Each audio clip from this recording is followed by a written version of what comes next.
the counselor, and definitely the objective of this presentation is telling you to understand what is counseling and how it could be helpful for you all. But सबसे पहले मैं I want to know what is your idea of counseling. आपको क्या लगता है what is counseling? मैं आप लोग से जानना चाहूँगी कि आप लोग की क्या आइडिया है कि काउंसलिंग है क्या? Solve problem, be interactive. हाँ, किसी ने कहा सॉल्व द प्रॉब्लम. हाँ, try to understand someone's problem. yes, try to understand someone's problem. Any more answers? Yeah. Okay. She's telling that giving a solution is a counseling. कोई और बोलना चाहेगा? To improve someone. चलिए हम लोग आगे बढ़ते हैं. इसीलिए मैं आप लोग को सबसे पहले ये बताना चाहूँगी कि काउंसलिंग है क्या, ताकि आप पहले समझें, तब आप डिसाइड कर पाएंगे कि काउंसलर आपकी मदद कर सकते हैं या नहीं.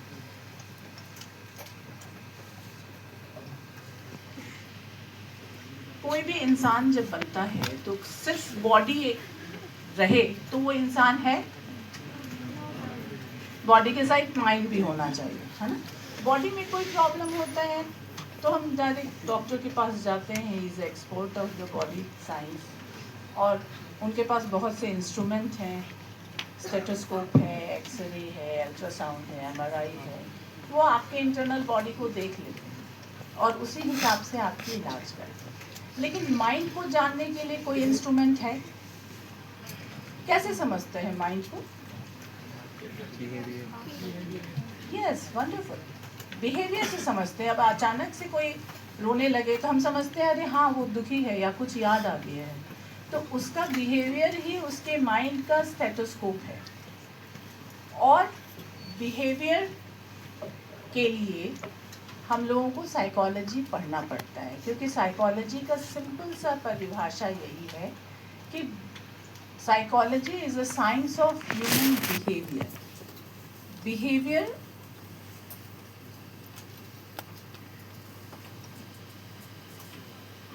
अब बिहेवियर का क्या है कि psychology is the scientific study of behaviour and mental process.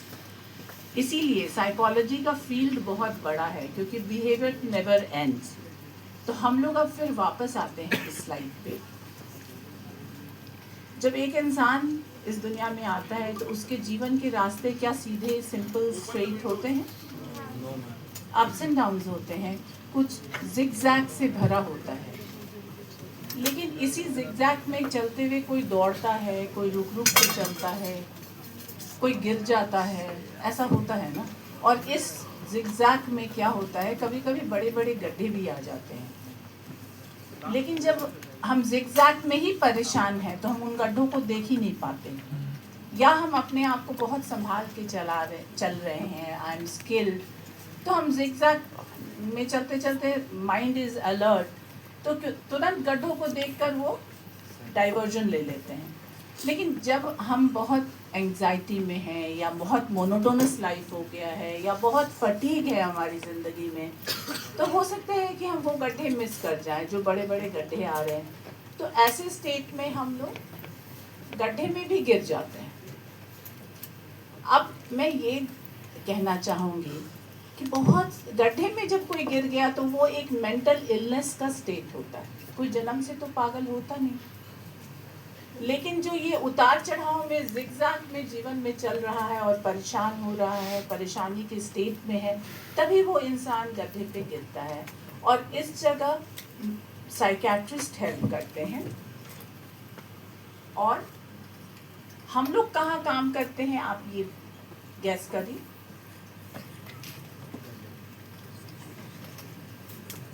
हम लोग कहाँ काम करते हैं? Why counsellors are there? Counsellors आपके जिगजैग पे काम करते हैं ताकि आप गड्ढे में ना गिरें. जीवन के उतार चढ़ाव में आपको स्किल करते हैं ताकि आप मजबूती से अपने जीवन के उतार चढ़ाव में दौड़ते हुए आगे बढ़ सकें. अगर कोई गड्ढे में गिर गया है तो उसका कारण भी लंबा एंग्जाइटी, अगर हम बहुत लंबे एंग्जाइटी में हैं, उदासी में हैं या थकान में हैं, तो वो एक डिजीज़ का रूप ले लेता है. एंजाइटी से रिलेटेड बहुत सारे डिजीज़ होते हैं, जैसे OCD is very common, phobia, depression is very common. ये सारी चीज़ें इसीलिए होती है। तो काउंसलर्स आपको जिगजैग में चलने में मदद करते हैं ताकि आप यहाँ गिरे ही ना। गिर गए हैं तो क्लिनिकल साइकोलॉजिस्ट आपकी मदद करते हैं। बहुत लोग कहते हैं अरे काउंसलर की ज़रूरत क्या है, वहाँ मेरा दिमाग थोड़ी ना ख़राब हुआ है। दिमाग जिसका ख़राब हो गया है उसके लिए क्लिनिकल साइकोलॉजिस्ट होती हैं एज अ काउंसलर, लेकिन हम नॉर्मल लोगों की काउंसलिंग करते हैं, जो कि आप ताकि जिगजैग में बहुत लंबी एंजाइटी में ना रहें, फटीग ना हो, आप परेशान ना हो, आपको स्किल करने में हम आपकी मदद करते हैं। इसलिए counselling for normal people I am doing here, क्योंकि हम मानते हैं कि कॉलेज में जो भी बच्चे आए हैं all of them are healthy, normal, लेकिन जीवन के उतार चढ़ाव में कभी भी कोई परेशानी आ सकती है, उसको आप हैंडल कर सकें, इसलिए काउंसलर की हेल्प ली जाती है। अब यहाँ पे मैं बताना चाहूँगी कि साइकियाट्री जो है, जो गड्ढे में गिरा है, उनकी मदद बॉडी के लिए साइकियाट्रिस्ट कर रहे हैं और बिहेवियर के लिए क्लिनिकल साइकोलॉजिस्ट कर रहे हैं। तो हम कह सकते हैं कि psychiatry is curative but counselling is a process of prevention. अगर आप उस गड्ढे में नहीं गिरना चाहते हैं, उसके लिए काउंसलिंग होता है। अब हम लोग ये समझते हैं कि काउंसलिंग क्या है। किसी भी डिफ़िकल्ट सर्कमस्टांसेस में एक काउंसलर की ज़रूरत होती है। ये सर्कमस्टांसेस कभी भी हो सकता है, किसी भी सिचुएशन में हो सकता है। Usually it all based on wounded relationship, किसी के साथ भी फ्रेंड्स, स्पाउस, पेरेंट्स, बच्चे, स्पेशली इन टीनेजर्स, पेरेंट्स और बच्चों के बीच बहुत ही स्ट्रेसफुल रिलेशन हो जाता है, क्योंकि दोनों लोगों की ओपिनियन मैच नहीं करती। और ये डिफ़िकल्टी कभी भी हो सकता है, बचपन में भी हो सकता है, प्रेजेंटली भी हो सकता है, कभी कभी घर से ही हो जाता है। बहुत सारे उलझने घर से ही पैदा हो जाती हैं, स्कूल में कुछ बिटर एक्सपीरियंस या कुछ ऐसा एक्सपीरियंस। ये डिफ़िकल्ट सर्कमस्टांसेस कभी भी हो सकता है, कभी जॉब में हो सकता है, कभी सोशल रिलेशनशिप में हो सकता है। These situations have created the need of help from professionally competent person. Counselors can help people with stress, anxiety, depression, addiction and situational crisis. कभी कभी अचानक से कोई क्राइसिस लाइफ में आ जाता है जो कि हम अकेले से मैनेज नहीं कर पा रहे, तो हमको ज़रूर आगे बढ़कर हेल्प लेना चाहिए, क्योंकि कोई भी क्राइसिस, कोई भी चीज़ें इस तरह की आपको एंग्जाइटी देती है, और एंग्जाइटी बहुत लंबा अगर खींच लिया आपने तो कोई ना कोई डिजीज़ बन जाता है। Most of the time we find ways to dealing with such problems by talking to family, friends, doctor, neighbour. कभी कोई प्रॉब्लम होता है, हम लोग किसी से भी बात कर लेते हैं, अगर वो सफिशिएंट है तो वेल एंड गुड, लेकिन अक्सर क्या होता है कि वो सफिशिएंट नहीं होता है। अक्सर ऐसा होता है कि हम अपने पर्सनल प्रॉब्लम्स को, पर्सनल चीज़ों को अपने फैमिली में या अपने फ्रेंड से या किसी से शेयर नहीं कर पाते हैं। हम बहुत हेजिटेंट फील करते हैं, या हमें ख़राब, बुरा लगता है ये चीज़ हम कैसे बोलें। इसलिए a person seeks counselling when he encounter a problem that he is unable to resolve through his everyday resources. अगर आपका इससे प्रॉब्लम सॉल्व नहीं हो रहा है कि हम अपने फ्रेंड से बात कर लिए, अपने फैमिली में बोल दिए, तो ज़रूर आपको आगे बढ़ के काउंसलर्स के पास जाना चाहिए। Counsellors make a person to speak. अब काउंसलर करते क्या हैं? वो आपको हेल्प करते हैं कि आप अपनी प्रॉब्लम को बता सकिए। वो सुनते हैं आपकी सारी बातों को, और आपके बातों को ही नहीं, आपके फीलिंग को, आपके इमोशन को समझने की कोशिश करते हैं।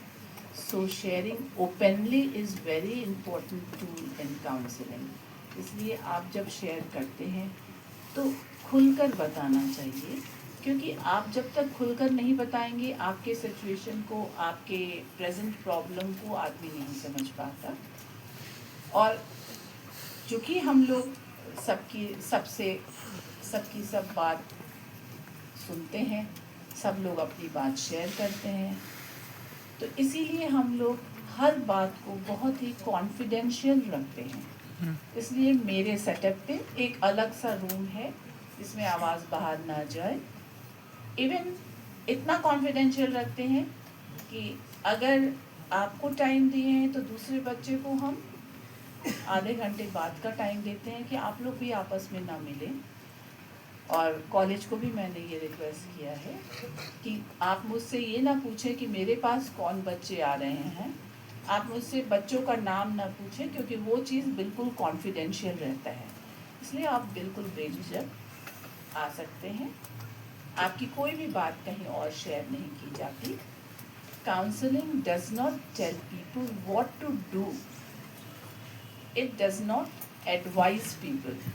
बहुत लोग सोचते हैं काउंसलर के पास जाएंगे, मैम एडवाइस करेंगी और मैं ठीक हो जाऊँगी। ये ऐसा इसलिए नहीं हो पाता है क्योंकि मैं एडवाइस करूँगी अपने एक्सपीरियंस, अपने एज के हिसाब से, लेकिन यूर यूथ बहुत डिफरेंस है आपकी एनर्जी लेवल और मेरी एनर्जी लेवल पे। इसलिए अगर मैं एडवाइस करने लगी और आप फिट नहीं हो पाए तो again you will feel failure, यार ये मैं तो ये भी नहीं कर पाई, तो मेरी तो कोई मदद कर ही नहीं सकता। तो ये करना हम लोगों का काम नहीं होता है। हम लोग हमेशा ये कोशिश करते हैं to facilitate your own decision to grow. Problem है तो सॉल्यूशन भी आपके पास है, आप पहुंच नहीं पा रहे क्योंकि आप प्रॉब्लम में फंसे हुए हैं। और बीइंग अ आउटसाइडर, वो सॉल्यूशंस एक नहीं होते हैं, अनेक होते हैं। और मैं समझ पाती हूँ तो मैं आपकी मदद करती हूँ कि आप अपने सॉल्यूशन तक पहुँच पाएँ, और जो सूट कर रहा हो आपको सॉल्यूशन, आप वही चुनें अपने लिए। तो हम लोग का काम एडवाइस देना बिल्कुल नहीं है, सजेशन देना बिल्कुल नहीं है, आपको हेल्प करना है। इसलिए counsellor helps people to realise their strength and empower the person to act on his or her personal values and desire। क्योंकि सबकी इच्छा अलग है, सबका वैल्यूज़ अलग है। मैं अपने वैल्यूज़, अपने डिज़ायर के हिसाब से अगर एडवाइस करने लगूँ तो डेफिनेटली आपको सूट नहीं करेगा। इसलिए काउंसलिंग में एडवाइस देना बिल्कुल नहीं होता है। The counsellor does not diagnose और लेबल द पर्सन। डायग्नोज करना भी काउंसलर का काम नहीं है कि तुम तो बहुत गलत कर दी, या तुम्हारा तो सॉल्यूशन अब है ही नहीं। इस तरह का लेबल कि तुम बहुत गंदी हो या तुमने गंदा काम किया है, इस तरह की चीज़ें काउंसलर करते ही नहीं हैं। They listen you, they give their time, 100% time वो आपको देते हैं, आपकी बात को सुनते हैं पेशेंसली, और जो बेस्ट रास्ता होता है आपके साथ मिलकर उस तक पहुंचते हैं। Counseling process help the people to be self-sufficient, self-directed and self-dependent, and to adjust themselves to the changing situation of the society। Counsellor आपकी मदद करते हैं अपने ऊपर फोकस करने के लिए, और बहुत सारे एडजस्टमेंट, हमारे सोसाइटी में बहुत सारी चेंजेस, जैसे अभी आपका यहाँ आने के पहले का सिचुएशन बिल्कुल डिफरेंट होगा, और अब यहाँ आएंगे तो एक मेजर चेंज आपके लाइफ में होगा। उसमें एडजस्ट करना, उसको समझने में काउंसलर आपकी मदद करते हैं।